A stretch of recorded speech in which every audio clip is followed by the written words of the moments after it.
Geralmente, quando falamos em um jogo ou um filme que envolve seres extraterrestres, o protagonista da história nunca é o alienígena. Ou ele interage com um garoto, ou ele é o vilão final. Mas e quando essa forma extraterrestre não só é o protagonista, como também é extremamente frágil e vulnerável às nossas ações?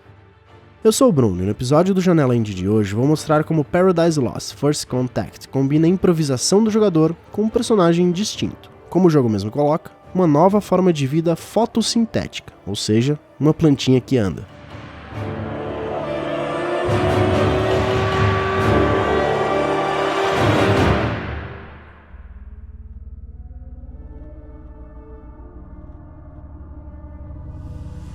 Em um deserto remoto, um OVNI cai dos céus. Uma organização conhecida como GER localiza o objeto e encontra no local um ser extraterrestre em uma nave.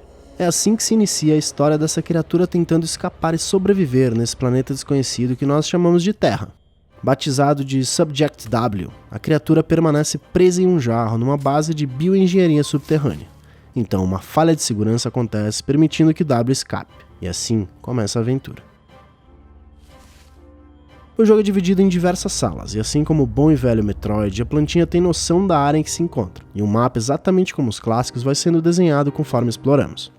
Tomando inspiração de jogos clássicos como Metal Gear, Metroid, Castlevania e a série Oddworld, Paradise Lost First Contact foca muito mais em furtividade e puzzles para avançarmos na aventura, sempre mantendo a fidelidade de seu mundo e suas possibilidades. Conforme avançamos, encontramos diversas passagens e lugares inacessíveis a princípio. Conforme adquirimos novas habilidades ou itens, esses lugares vão se abrindo para nós. Vocês conhecem Metroidvania.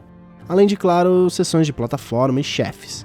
Pelo alpha já dá para se ter uma noção de como o jogo vai funcionar. Escapando do jarro, atravessamos um tubo de ventilação pelo chão e alcançamos a primeira sala. No canto superior esquerdo encontra-se a barra de vida, que pode ser recuperada com água ou nos pontos de salvamento.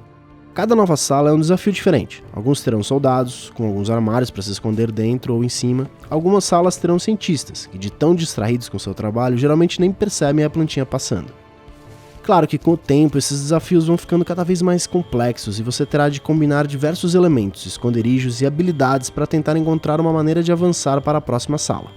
Uma coisa me incomodou bastante. Quando visto pelos guardas, por exemplo, se sairmos pela porta, o alerta e quem quer que seja que estava perseguindo o personagem simplesmente para. É como se cada uma das salas fosse um universo próprio.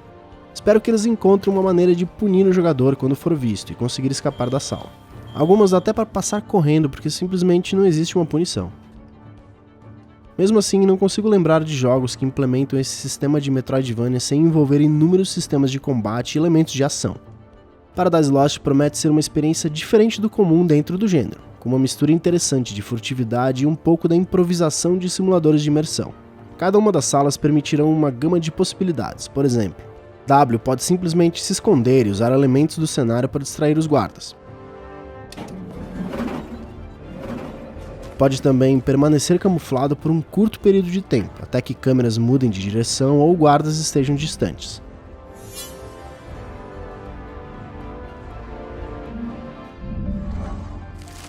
Pode controlar a mente de um guarda ou até mesmo se defender de vários inimigos e finalmente colocar eles para dormir com o gás do sono.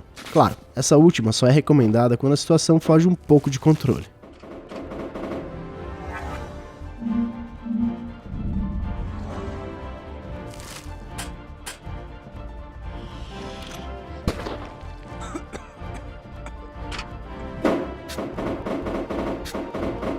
O estúdio promete ainda mais habilidades além dessas mostradas.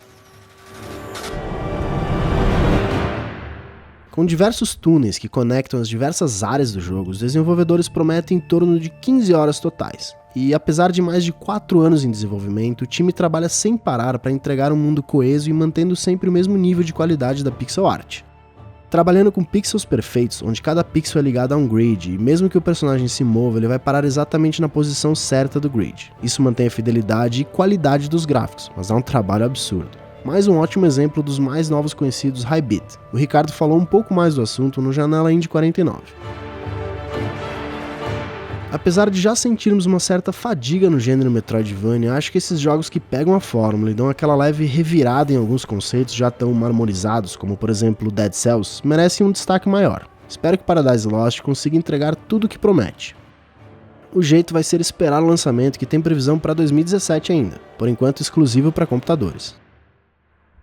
Espero que tenham gostado desse episódio, um abraço e até o próximo.